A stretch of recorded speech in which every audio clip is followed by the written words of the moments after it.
O Google Folhas de Cálculo está em constante expansão e esta é uma característica acabadinha de sair do forno. É verdade. Pronta a experimentar, tem realmente muito pouco tempo, chama-se Sparkline.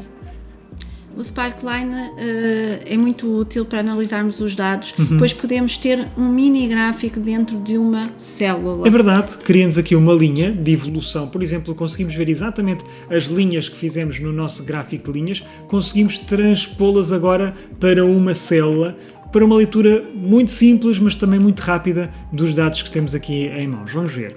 Por exemplo, aqui na coluna B, que temos as vendas ao balcão, podemos introduzir então uma Sparkline. Esta Sparkline é um gráfico diferente, porque não inserimos a partir da função gráficos. Inserimos, como já fizemos com a função repetir, como uma função em si. Então, precisamos do igual e de escrever precisamente Sparkline.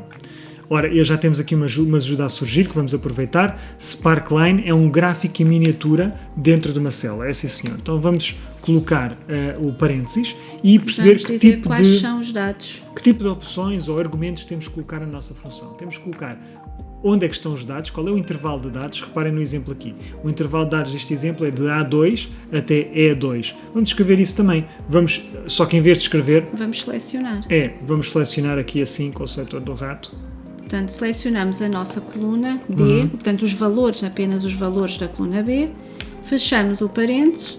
Basta, para fazermos um Sparkline simples, basta estes dados. Podemos incluir muitos outros argumentos, mas para o nosso, neste momento, reparem como de forma tão simples, apenas dizendo onde estão os dados, conseguimos aqui um gráfico que tem este pico quando chega perto dos meses finais, não é, de 2022, no final de 2021, e enfim, estamos a obter estes picos e esta leitura a partir dos dados presentes na tabela acima. Portanto, numa célula nós conseguimos facilmente analisar e ver o gráfico. Vamos fazer o mesmo agora em relação às vendas à esplanada, portanto vamos introduzir o sinal de igual para sabermos que é uma função, escrever Sparkline, abrir os parênteses e agora definir quais são os nossos valores. Portanto, selecionamos os valores, fechamos os parênteses e clicamos na tecla Enter. Novamente aqui um gráfico também ele com esta quebra, com um pico nos meses mais recentes, portanto conseguimos de uma forma muito imediata analisar assim onde é que está a distribuição, sem muitos detalhes naturalmente, mas analisar onde é que está a distribuição destes dados. Vamos outra vez. E agora se por exemplo para as vendas por takeaway fizéssemos um Sparkline um bocadinho diferente? Sim, por exemplo, vamos perceber como é que fica o normal, não é? Colocando os dados. Tens razão. Vamos ver. Primeiro assim, como é que fica o normal, ou seja, colocamos intervalo dos dados.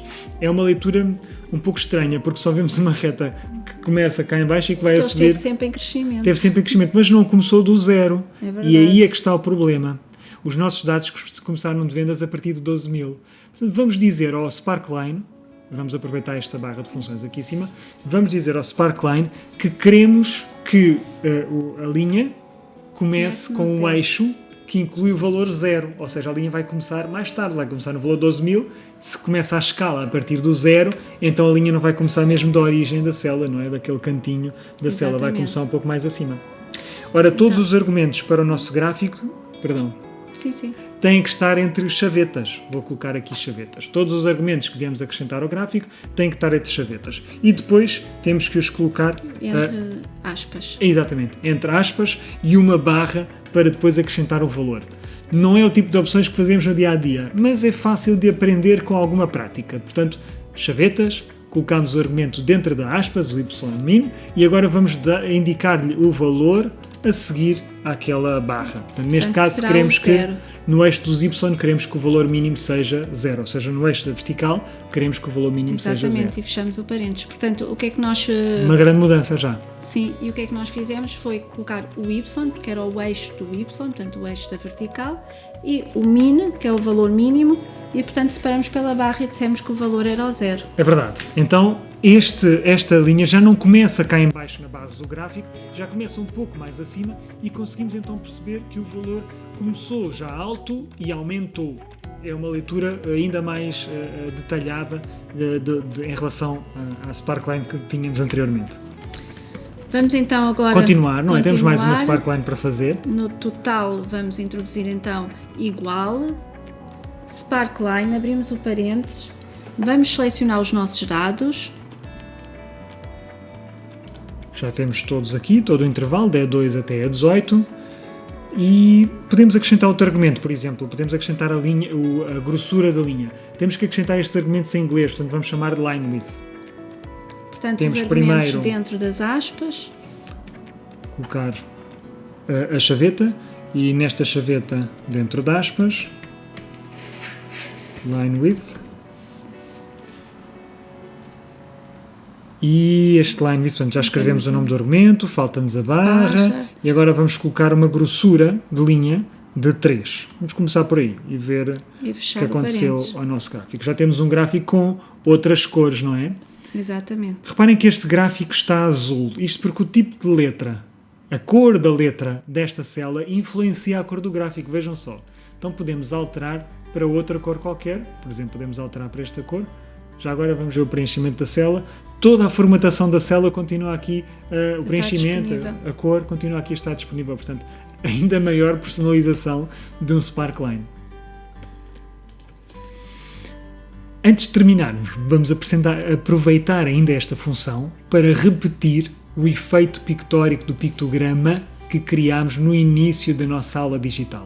E em vez de recriarmos um pictograma a partir da função repetir, vamos usar agora a função Sparkline. É um pouco mais complexa, por isso já deixámos aqui uma barra criada. Vamos ver. Esta barra diz o seguinte: utiliza o dado que está na célula J2, ou seja, utiliza o dado 60, e no tipo de gráfico, em chart type, faz um gráfico bar, um gráfico de barras, uma barra, não é? Que vai crescendo. E o valor máximo dessa barra é o valor máximo deste intervalo, qualquer que seja o valor máximo do intervalo entre J2 e J7. O que é que isto quer dizer? Qual será o valor máximo entre J2 e J7? Nós verificamos que é 60, mas podia estar situado nesta célula ou em qualquer outra, e se modificássemos esse valor, este gráfico que estamos a fazer também precisaria de refletir essa mudança de valor máximo. Assim, conforme está, parece-nos bem. Vamos tentar... Perdão, que já estou a escangalhar a nossa fórmula. Os argumentos da função. Vamos repetir aqui para a linha de baixo e efetuar também este argumento. Portanto, começamos por dizer Sparkline. Igual, Sparkline, abro parênteses. Portanto, indicamos onde está o dado. Neste caso será no J3. 3, exatamente, J3. E agora vamos indicar as opções. Ora, temos algumas opções diferentes para colocar. A primeira é definir qual é o tipo, não é? Sim, o chart type. Falta-me ali um tipo. Vou agora usar a barra de funções para continuar. Portanto, agora fazemos a barra, escrevemos bar. Ou seja, o argumento do tipo de chart, do tipo de gráfico é que ele é bar de barras. Portanto, fechamos as aspas. Aqui tudo bem. E agora ponto e vírgula. Para colocar mais uma propriedade do gráfico, não é? Exatamente.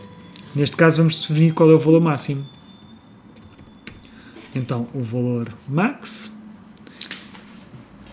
Portanto, máximo. Agora, podemos dizer que o valor máximo de todas estas barras é 60, não é? Para podermos construir então aqui umas barras que vão aumentando e diminuindo. Mas em vez de valor 60, vamos fazer exatamente como fizemos há pouco, que é colocarmos a seguinte função. Que vamos aprender já na aula digital das funções. Portanto, máximo, e agora dizemos qual é o intervalo onde se encontra, onde queremos procurar o valor máximo. Portanto, que será no intervalo dos nossos valores. Fechamos o parênteses. Mas, se calhar, não sei se queres tornar estas células fixas. Bem visto, porque depois se propagarmos a célula, este intervalo não altera. Vai avançar para as linhas de baixo também, não é para o J3, J8, J4. O intervalo vai também ele se alterando e nós não queremos isso. Portanto, vamos acrescentar então o cifrão. Eu julgo que já tem todos os elementos, só falta aqui um parênteses final. Agora temos que fechar. Está sim, senhor, e construiu um ótimo gráfico. Vamos propagar esta função para todas as outras e reparem como tão rapidamente temos aqui um ótimo gráfico dos nossos seguidores. Se em vez de 34 seguidores no Instagram de repente tivéssemos 134, todas as outras barras iriam ter que mudar, não só do Instagram. E nós conseguimos isso porque colocámos lá a função máximo, um valor máximo. cá está, 60 deixou de ser tão grande porque comparativamente com 144 é agora um valor menor. Exatamente. Por essa razão, o Instagram passou a ter o valor máximo, a ocupar toda a célula, e 60 ocupa agora um lugar menor da célula e todas as outras também, por comparação, um lugar menor. Vamos alterar este número outra vez. Sparkline bastante útil, uma vez que podemos ter a visualização por barras logo junto aos dados da nossa tabela. É verdade. Para termos um gráfico reduzido, portanto, dentro da célula. Os primeiros que fizemos são muito simples, apenas temos que apresentar o conjunto de células onde deve ir recolher os dados e ler os dados. Este, talvez um pouco mais complexo, mas demonstra aqui a versatilidade de uma Sparkline, o tipo de coisas que se pode fazer com uma Sparkline. Exatamente.